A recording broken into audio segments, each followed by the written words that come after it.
Oi, gente, dando aí prosseguimento aos nossos estudos sobre Antiguidade Clássica. Hoje veremos Roma. Na última aula vimos Grécia, hoje veremos Roma com toda a sua influência política, social do mundo, né? No mundo ocidental, principalmente. A gente tem todas as organizações políticas, como República, o Código Civil Romano, que são formações presentes até o momento assim, né, que a gente vive no Ocidente. Assim como a questão da literatura, a questão cultural, a mitologia. Então são assuntos aí, aspectos que influenciaram muito a formação do Ocidente, né, o que a gente vive atualmente. Falando um pouquinho da formação da civilização romana, a localização do povo romano se dá mais na Península Itálica. A gente viu que na Grécia se direcionava para a Península Balcânica. Então aqui a gente está falando da região da Península Itálica, mais especificamente no Lácio. Existem algumas teorias de formação, né, dentre elas uma teoria mitológica, né, descrita pelo poeta Virgílio na Eneida, que fala um pouco da história dos irmãos, né, Rômulo e Remo, que foram aí jogados, né, no mar, nas correntezas, nas florestas, e eles foram alimentados por uma loba, e aconteceu um patricídio, Rômulo acabou matando o Remo, e foi o primeiro aí, imperador, se tornando o primeiro imperador romano. São teorias mitológicas, né? Então não há uma comprovação histórico-científica, e também tem a teoria da migração indo-europeia, que essa sim tem comprovações voltadas para os estudos da história de fato, né? Com embasamentos aí, históricos e científicos.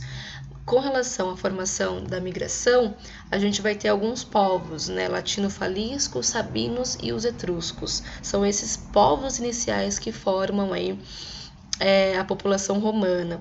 Os latinos, falisco, é importante lembrar do latim, foram eles que desenvolveram a língua latina, né? E os etruscos com um caráter mais militarizado. Então essa junção do latim com a militarização vai ser a base aí da formação do povo romano. Lembrando que lá na Península Itálica, ao sul, teremos os gregos. Lembram da diáspora, da segunda diáspora grega, que foi na expansão aí, né, de terras, na busca por novas terras, novos territórios. E aí a gente tem os gregos ao sul com a mitologia grega. Então vai ter também essa junção aí da mitologia grega ao sul por conta da formação da Magna Grécia, como vimos na outra aula. Dando prosseguimento, aqui eu coloquei um pouco sobre a mitologia, né, do Rômulo e Remo. Depois vocês dão uma olhada, que representa eles, né, e a loba que os alimentou. E aqui a localização de Roma. Os etruscos estão mais ao norte, como podemos ver, os gregos ao sul e os latinos mais no centro. Mas isso tudo forma a Península Itálica. E aí a gente vai ter a periodização do processo, né, de formação. Não esqueçam, Roma é dividida em 3 partes: monarquia, república e império. Essas são as 3 partes políticas de organização, né, que se estuda na formação aí e organização do povo romano. A mais importante delas é a república, a mais extensa, como veremos. Mas as outras também compõem o processo, e a gente começa pela monarquia. A monarquia a gente vai ter a partir da formação dos reis etruscos, né? E aí a gente vai ter no total de 7 reis. Dentre eles, 3 são comprovados historicamente, e os outros 4, a gente vai ter descrições através da mitologia, então não há fatos comprovados. Colocando aí, né, falando um pouco dos 3 últimos, a gente vai ter o Tarquínio o Velho, Sérvio, Túlio e o Tarquínio Soberbo. Então esses foram os 3 últimos reis que governaram, né, Roma, a partir aí da formação da monarquia. Nesse momento também a gente vai ter o processo de cinecismo. Não sei se vocês lembram das outras aulas que a gente falou desse processo, que é aí a fusão, né, de gêneros, tribos, essa aglomeração e essa expansão de território, né? Quando a gente tem um aumento populacional, a gente tem aí a formação de fátrias, tribos, até uma formação de uma cidade, né? Uma cidade grande. No caso da Grécia, foram as cidades-estados. Organização social. A gente vai ter também uma sociedade censitária. Não esqueçam desse termo de sociedade censitária. Quanto mais riqueza, e aqui riqueza, sinônimo de terra, quanto mais riqueza, maior o seu direito e participação política. Isso que garante a formação aí de uma sociedade censitária. No topo da pirâmide, né, podemos colocar os patrícios, que serão os grandes latifundiários, os maiores proprietários de terra. Depois vão ter os plebeus, homens livres, né? Por baixo dos plebeus teremos os clientes, que são agregados aí dos patrícios. E como mobilização econômica, teremos os escravos, né? E aqui serão escravos de dívida e de guerras também.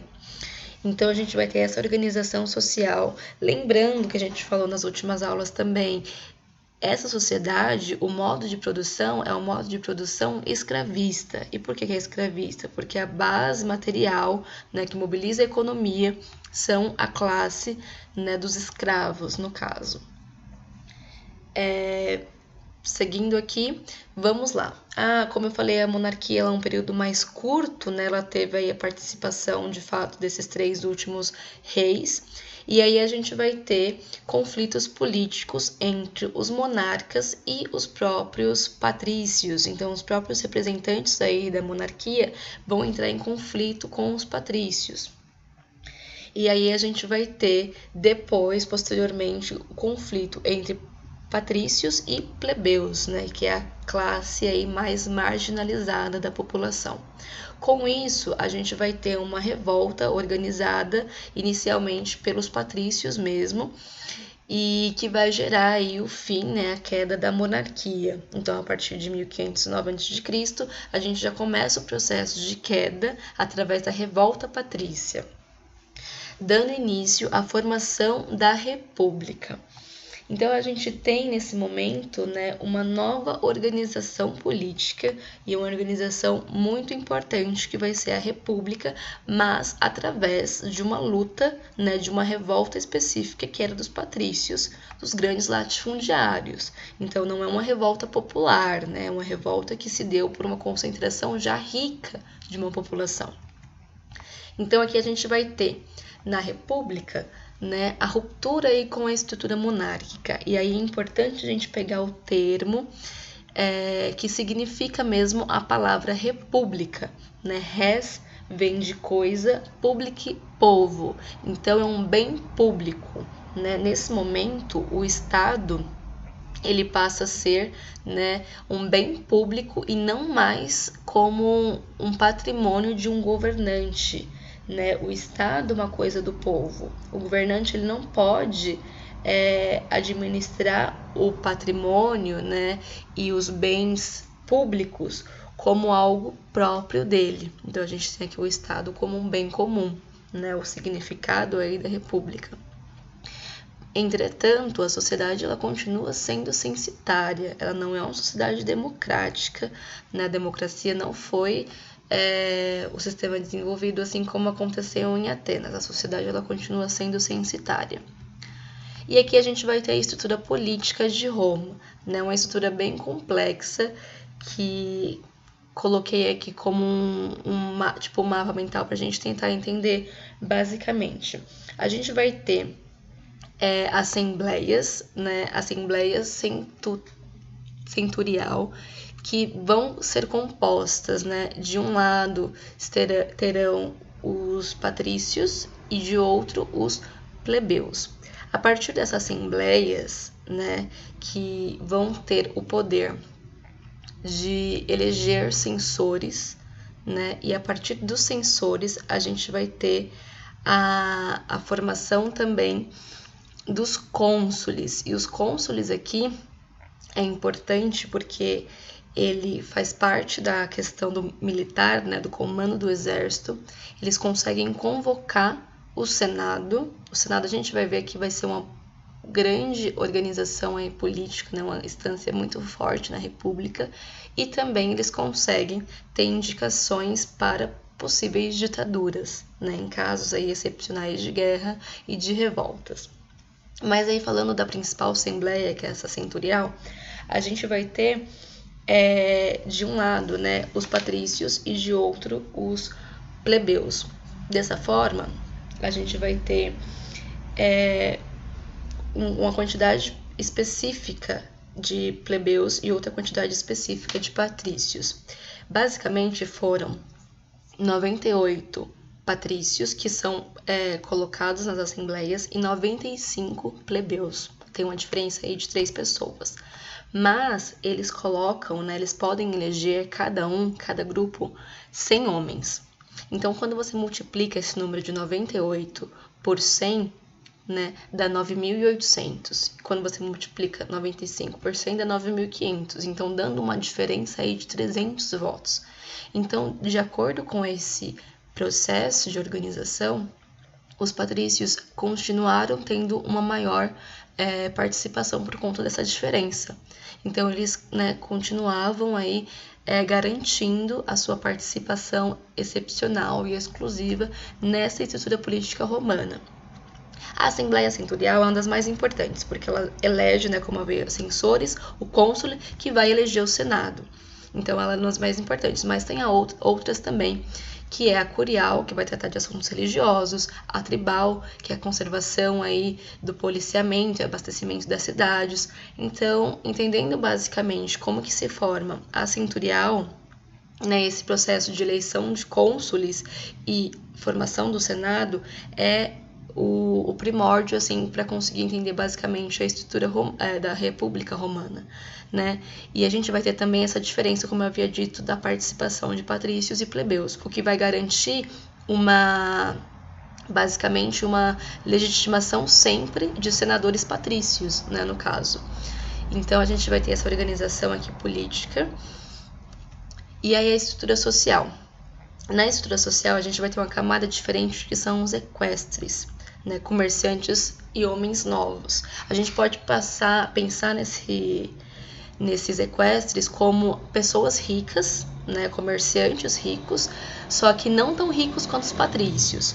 Porque assim, pensando numa estrutura de formação mesmo social, para ser um patrício, você não precisava ser apenas rico, né? Você tinha que ter terra há no mínimo 2 gerações. Então, o seu pai e o seu avô deviam ter terras. Para ser um patrício, você não precisava.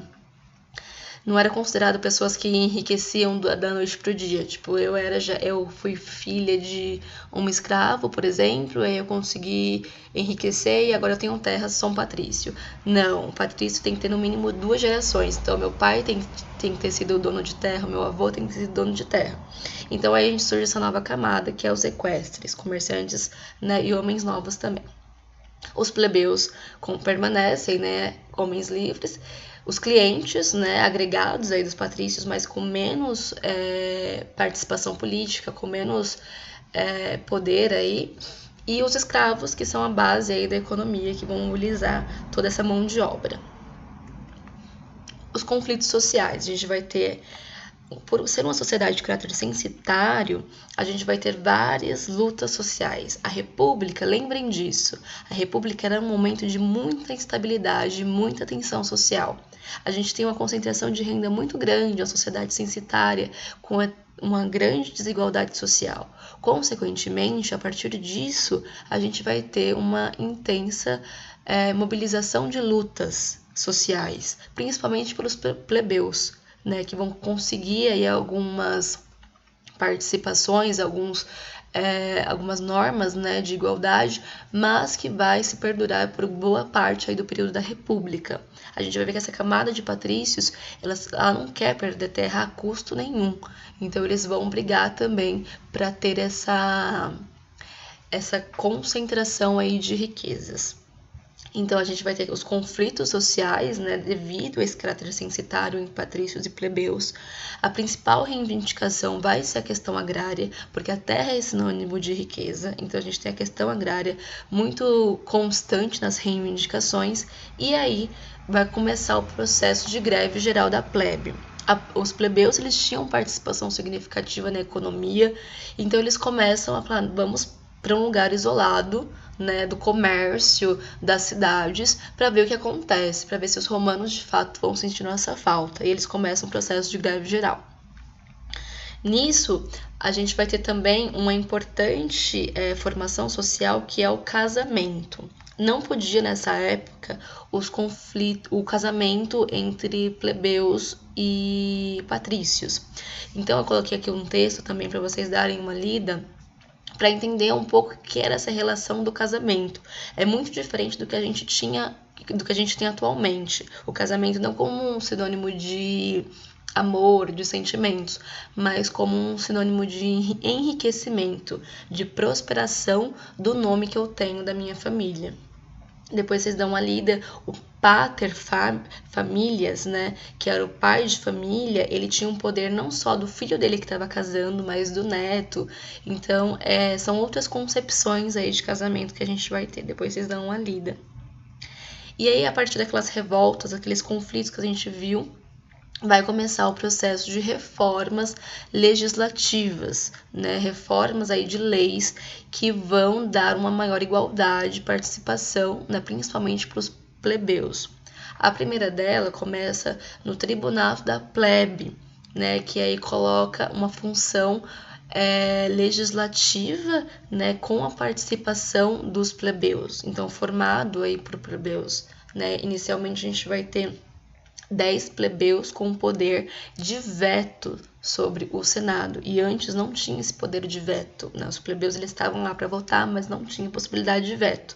A partir do Tribunado da Plebe, a gente tem aí esse poder, e os eleitos, né, que forem para o Senado podem ser eleitos pelos próprios plebeus. Então a gente tem uma participação mais significativa dos plebeus.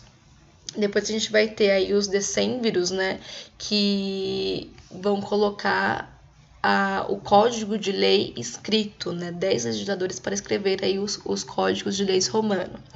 Dentre eles, a gente tem a lei das 12 tábuas, que foi aí as leis escritas, né, elas foram colocadas em tábuas no Fórum Romano, e ela garantia aí uma isonomia jurídica. Então, o código de leis ele passava a ser comum a todos os cidadãos, não mais colocando grupos específicos com direitos ou leis específicas para grupos específicos, não. Ele coloca uma isonomia jurídica. Então, a gente tem aí código de leis comuns a todos os cidadãos. Só que nesse movimento de reforma, a gente não tem mudanças tão significativas que atuam diretamente na estrutura da sociedade romana. Então, a gente tem a manutenção dos privilégios políticos aí para os senadores, né, aquelas pessoas que estão aí no Senado. Apesar de ter acontecido essas reformas, né, a manutenção dos privilégios ainda continua.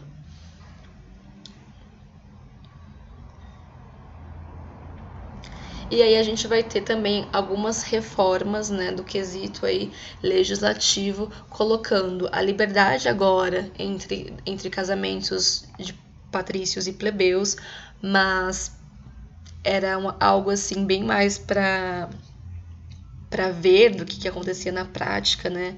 Então não houve uma ascensão tão significativa a partir dessa liberdade, mas ela ocorreu. A lei da Licínia é uma lei interessante, que ela coloca agora o seguinte, lembrando, né, Roma está no processo aí de expansão, né, até chegar ao Império Romano que a gente conhece. E aí, nesse momento, através da lei da Licínia, a gente vai ter que as terras de conquista deveriam ser divididas entre a plebe. Então, a partir desse momento, quando Roma anexar um território, a terra que vai ser anexada, ela vai ser dividida entre a plebe. Isso na lei, né? Não que isso tenha acontecido de fato. E é interessante a gente ter esse raciocínio, porque as revoltas não vão cessar. Então, daqui a um tempo, a gente vai ver que os plebeus eles não enriquecem, não há uma mobilidade efetiva. E aí a gente vai ter ver, né, que as leis, as reformas, às vezes elas não se aplicam de fato. E aí a gente vai ter o fim da escravidão por dívidas. Isso é interessante, porque vai gerar uma mobilização na questão da extensão do território, né? E aí muitos plebeus que estavam à margem de se tornarem escravos não se tornarão mais. A lei Hortência é uma lei interessante que dá a possibilidade de plebiscitos, né? O que é plebiscito? São consultas populares deliberativas, né? Então eles colocam algum termo social, né? Alguma mudança social para a sociedade consultar e a sociedade escolhe, né? A exemplo disso foi se eu não me engano, aqui no Brasil foi do armamento no ano de 2003. Depois vocês deem uma olhada, que aí a população vai votar se era a favor ou contra o armamento. Né? Então a gente teve um momento no Brasil de plebiscitos também. E aí nesse momento a gente vai ter o constante conflito, né? Porque assim, Roma ela quer cada vez mais se expandir. E aí a gente vai ter a necessidade econômica e de organização para que haja essa expansão no território europeu. E aí a gente chega em Cartago. Lembra que a gente viu lá nos povos fenícios que Cartago era uma província, né, uma colônia antiga do povo fenício? Então, Roma vai começar a chegar nessa localização, né, que vai ser o momento das guerras púnicas. Né? Nesse momento, a gente vai ter aí o conflito entre Roma e Cartago. A gente vai ter um total de 3 guerras, né, com uma vitória exclusivamente aí romana e a expansão aí e o domínio do território romano, né, nessa localização. A gente vai ter a formação de latifúndios, né? E os generais e os patrícios, eles se enriquecem cada vez mais. Não há, de fato, uma divisão do território para os plebeus. Quem fica rico e quem se enriquece cada vez mais, né, principalmente a partir de guerras e de anexação de territórios, são os patrícios e os generais. Os generais é outra camada aí que vai surgindo gradativamente, porque a gente sabe que desde o início a Roma tem um processo de militarização. Então, os generais são essa camada que vai surgindo aí inicialmente, né, e sendo não só colocando o caráter mais acentuado da militarização, como também aí enriquecendo e sendo os donos das terras conquistadas. A partir disso, a gente vai ter consequências das guerras púnicas, que vai ser a expansão territorial, né, a militarização a partir dessa formação dos generais, a escravidão, lembra, o processo de expansão condiz na anexação e escravização dos povos. O colonialismo, né, Roma passa a ter várias colônias, e o empobrecimento da plebe. Então, não houve a distribuição das terras. E o que vai ser? Né? A plebe, a gente vai ver que vai ser a camada que vai cada vez mais se mobilizar contra tudo isso. Como forma de crescimento econômico, a gente vai ter esse processo de colonialismo, né, que vai ser consequência da guerra, só que isso também não só na questão da expansão do território, mas também no controle econômico. Então, quando a gente tinha no território romano interno, né, perto aí da capital, algumas crises econômicas, por exemplo, estava faltando trigo, faltava algum tipo de produto específico, Roma ia lá em uma determinada região, colonizava aquela região e fazia com que a região, né, que tivesse, por exemplo, uma região que tivesse muito trigo, pegava esse trigo e fazia a importação. E aí, a partir disso, consolidava no controle da inflação. Como eu coloquei aqui, o controle da inflação. Porque você controla, né, a falta do produto interno quando você coloniza uma determinada região que tem um produto que você quer. Então, é através desse controle que Roma conseguia crescer economicamente. Mas a gente vai ver também que isso foi um grande crescimento efêmero, porque quando você para de colonizar, consequentemente você não vai conseguir mais controlar a sua inflação. A gente vai ver isso mais pra frente. Aqui eu coloquei aqui o Mare Nostrum, né, que é a famosa frase dos romanos, o mar é nosso, foi quando eles conseguiram dominar o Mediterrâneo. Lembra, Cartago está bem aqui, ó, no norte da África, né? Os fenícios, eles desenvolveram muito comércio marítimo, então era interessante toda essa região no Mediterrâneo. E aí Roma consegue se expandir para o mar Mediterrâneo, o Mare Nostrum. E aí a gente começa o processo aí de crise da República, né? A gente vai ter conflitos e tensões que se agravam gradativamente por conta desse não cumprimento das reformas anteriormente postas, e a gente vai ter a tentativa de reforma agrária. Esse momento a gente vai ter, né, várias revoltas mesmo entre os plebeus e os patrícios, lembrando, né, os plebeus como partido mais popular e os patrícios como partido aristocrático. E aí a gente vai ter, né, a tentativa de reforma agrária, colocando aí dois representantes políticos que se destacaram, né, nesse momento, que foi o Tibério, inicialmente, com a lei agrária, né, ele colocou aí a questão do agere publicis, né, a terra como algo público. E, nesse momento, a gente tem uma oposição muito grande dos patrícios e dos generais, né. Aí, através disso, a gente vai ter o assassinato do Tibério, e aí o seu irmão, Caio Graco, recoloca a lei agrária e coloca a lei frumentária, que é a lei do trigo, né? A população precisa aí de uma base alimentar. Nesse momento, quando o Senado vê essa reinserção, né, essa reafirmação novamente da lei de terras, lei aí frumentária, não agrada nada o Senado. E aí a gente vai ter aí ameaças constantes ao Caio Graco, e ele se suicida, né, como ato político. É interessante pensar também nesse movimento, né, do representante político no suicídio, porque ele suicida como ato político, ele vê que não vai dar muito certo, né, porque o Senado tem um peso muito grande, uma riqueza muito grande, e aí fica meio inviável continuar com tudo isso.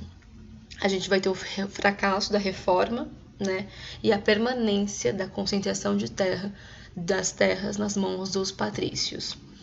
A gente vai ter nesse momento uma instabilidade muito grande na política, decorrente de todas essas tentativas, né, de reformas agrárias que vão, né, dar um acesso maior à plebe. E nesse momento a gente vai ter aí a colocação de participações da ditadura. Lembra, a ditadura é um momento que a gente ela se faz presente quando a sociedade ela entra em crise, né? A sociedade ela está num processo de conflito social. E aí o Senado, ele tinha esse poder, né, através lá daquelas representações políticas que vimos. Então, tinha essa possibilidade de ditadura. Então, no momento de estabilidade que a gente está vivendo agora, né, nesse momento da República Romana, se instaura uma ditadura. Com isso, a gente vai ter uma profissionalização do exército. Então, o exército ele se torna muito profissional, né, e um fortalecimento aí dos generais. E basicamente é o Senado que está colocando tudo isso. O Senado ele teme muito para o agravamento das revoltas. Então, a partir disso, dessa mobilização do Senado, que a gente vai ter aí a instauração da ditadura. A ditadura ela é um governo provisório, né? Não esqueçam disso, da definição do que é uma ditadura. Ela faz parte aí de um governo provisório, com a duração basicamente de 1 ano, nesse caso aqui de Roma, e ela se faz através de um governo de exceção. O que é um governo de exceção? Você assume aí o comando, né, do consulado, do Senado, e tudo que você passa a atuar, as novas configurações sociais e políticas são uma exceção. Então você pode fazer várias coisas, assumir vários poderes contra tudo que estava posto inicialmente, porque é uma exceção. Dá uma maior liberdade né, ao ditador. Isso é muito perigoso. Com isso, nesse momento aí de ditadura, a gente vai ter as revoltas, né, dos escravos espartacos, né, os Espartacos foi um escravo que mais se destacou aí na revolta, e a revolta do Sertório, que foi basicamente aí de uma província romana. Então a gente vai ter revoltas aí dos escravos com maior notoriedade, bem recorrente, o que vai gerar ainda mais instabilidade. Os primeiros generais aí do regime ditatorial que vão governar serão Pompeu e Caio Grasso.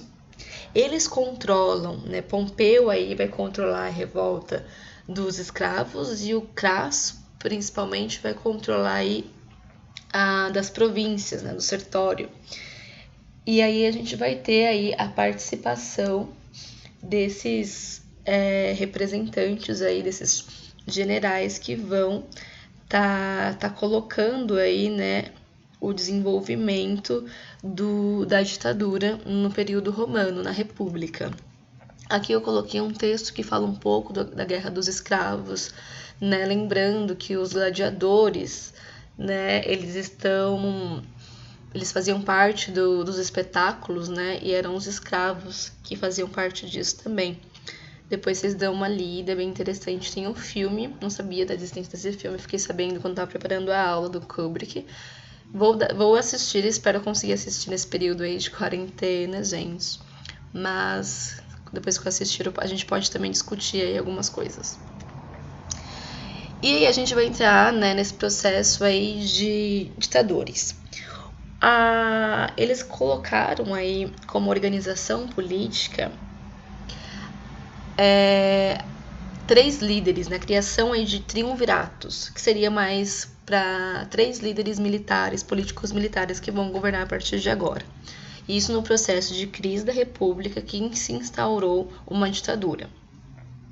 Aí nesse momento a gente vai ter, né, a ampliação aí dos espaços dos generais e a formação do primeiro triunvirato. O primeiro triunvirato vai ser composto por Caio Júlio César, Pompeu e o Crasso. O Júlio César ele tinha sido exilado no momento aí da história e ele volta com a participação muito interessante nesse momento. E a partir dessa divisão dos 3 representantes políticos militares, vão colocar também a divisão de 3 territórios. Então, o Senado ele vai nomear os 3 representantes e aí os representantes eles vão governar 3 regiões diferentes. Nesse momento, o Júlio César ele se destaca. Né? Coloquei aquele negrito porque ele se destaca, porque ele tem o maior apoio à plebe. Ele coloca um governo com organizações mais populistas. E isso faz uma participação dele bem efetiva. Quando ele tem todo esse apoio aí da plebe, vai acontecer uma guerra civil entre os outros 2, que é entre Pompeu e Caio Grasso. E aí o Júlio César ele se coloca aí como ditador único. A partir disso a gente tem a formação aí de um governo autocrático, né? Ele que vai se nomeando com os títulos. Então a gente tem um governo centralizado, né, na figura do Júlio César. E aí ele coloca aí vários títulos, né, como cônsul vitalício, que ele não é necessário novas eleições, então ele vai ficar, né, na governabilidade por um tempo. Ditador perpétuo, que dá o poder político dele até a morte. E sumo pontífice, que coloca aí como controle da religião, e o primeiro cidadão. São títulos que ele mesmo vai colocando a partir da concentração do poder nessa ditadura. Depois a gente vai ter ele vai ter o envolvimento com a Cleópatra. A gente viu isso lá no Egito, né? Ele vai ter um interesse no que o Egito estava passando, assim como a Cleópatra vai ter um interesse no que Roma estava passando. E a partir disso, ele vai também manipular a plebe, né, com práticas populistas, né? E aí a gente entra com políticas iniciais do que foi o pão e circo. No governo do imperador Otávio Augusto, a gente vai ver que o pão e circo de fato, mas o Júlio César ele já tinha atuação que se direcionava à política do pão e circo. Nesse momento, como ele tinha vários envolvimentos com o Egito, né, através dos casos, a gente vai ter o Senado contra tudo isso que ele estava fazendo. E aí, através, né, do Caio Brutus, ele é assassinado. Então, o Senado se mobiliza para derrotar, né, toda essa concentração, essa centralização política do Júlio César. Com isso, a gente vai ter a formação posterior do segundo triunvirato, que vai ter a participação essencial, né, do Otaviano, Júlio César Otaviano, Marco Antônio e Marco Lépido, né, o segundo aí triunvirato. O Otávio e Lépido, eles disputam o poder, né, significativamente, e a gente vai ter o Marco Antônio, que também vai ter um caso, como a gente já havia dito, já havia visto, né, com a Cleópatra, vai ter o apoio aí do Egito. E nisso, quando Marco Antônio vai buscar o apoio do Egito, gera no Otávio uma desconfiança muito grande. Então ele começa a perceber toda essa dinâmica que ele estava tendo com o Egito, e aí entra o termo que é chamado a questão do Egito na história romana, que é quando gera várias desconfiança no Senado romano, né? Então ele começa a sofrer várias ameaças e acontece que ele acaba se matando, né? Pensando que a Cleópatra também se matou, e é um fim muito trágico. E aí depois vai ter a batalha, né, do Átio com o Lépido, dando aí a vitória do Otávio. Então é nesse momento que a gente vai ter já a formação aí de um possível império. O Otávio, ele tem um apoio do Senado e dos sacerdotes. Isso é muito importante para concentrar ainda mais o poder. Os títulos, coloca-se mais títulos do que o próprio Júlio César, então ele coloca também o primeiro cidadão, príncipe, imperador e Augustus. Esses são os títulos mais interessantes porque ele coloca-se como divino. Ele consegue ter o poder religioso. Ele tem o dom divino de governar Roma, de saber qual o futuro certo para Roma, porque ele, além de ser o primeiro cidadão, de ser supremo, ele é divino. Então é interessante esse movimento aqui dos títulos que ele vai começar a se auto-intitular. Nesse momento a gente vai ter uma moralização dos costumes, uma reforma urbana, né, a questão do desenvolvimento aí de rodovias, de ligações de todo o território romano. Então é muito interessante ver tudo isso. E os fins das guerras civis. O Otávio, ele consegue colocar a paz interna, que era o que mais se buscava desde o início da República, praticamente, em Roma. E ele consegue fazer isso através de toda essa centralização de poder. E por fim ele coloca como o título, né, de César. César foi criado aí como um título de imperador. Então todos César que for a partir dele, de Otávio, todas as pessoas que receberem o título de César se refere a imperador.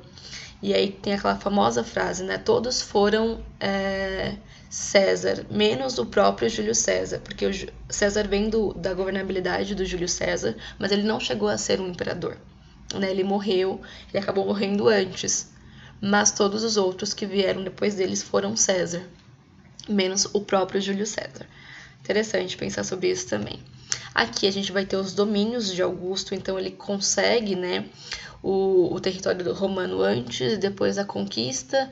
Então são bastante território que ele consegue anexar. Então todo isso daqui, menos esses que estão em laranja, como dá para ver que são reinos independentes, mas tudo isso daqui faz parte do Império Romano, né, se estendendo aí a partir do domínio do Otávio Augusto. Aqui tem uma foto dele, né, e era muito interessante se apontar para frente, porque ele sabia exatamente o caminho que Roma tinha que ter, porque ele era divino, né? E aí a gente vai chegar na formação aí do Império. Com Otávio Augusto a gente tem o fim da República, e o Império ele se divide em dois momentos, Alto Império e Baixo Império.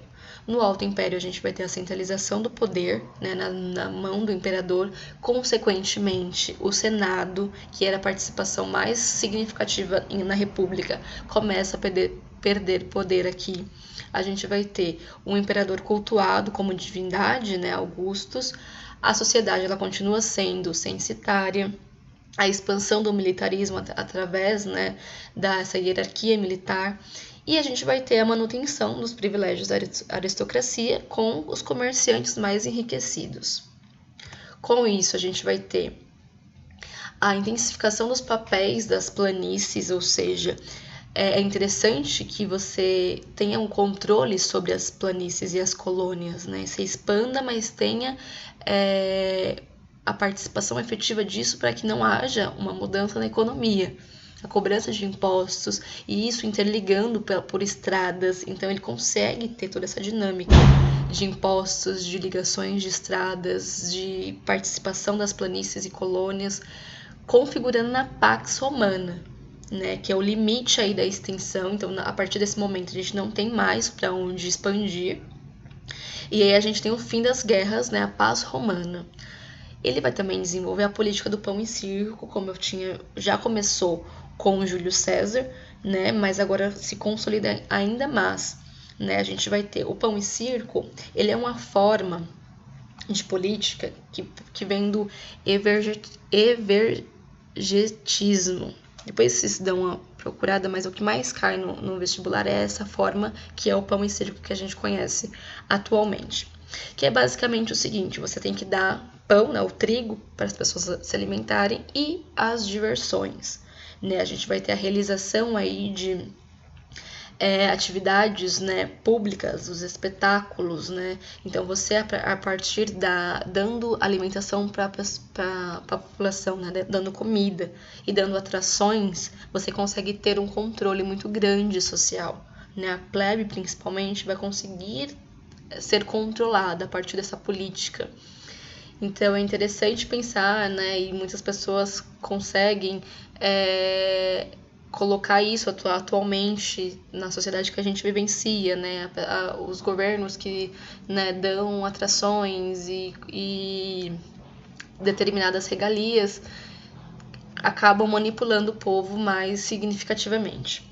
E isso acontecia muito, né, através dessas práticas aí políticas.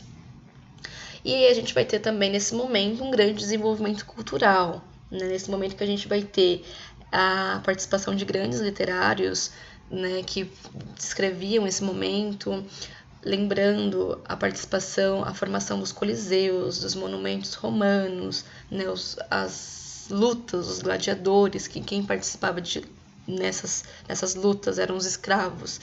E aí a questão da violência, né, era muito significativa, então as pessoas aplaudiam a violência em praça pública, né? Então tem todo esse movimento também. Já indo mais para o Baixo Império, a gente não vai ter mais essa expansão territorial, né, que se esgota significativamente.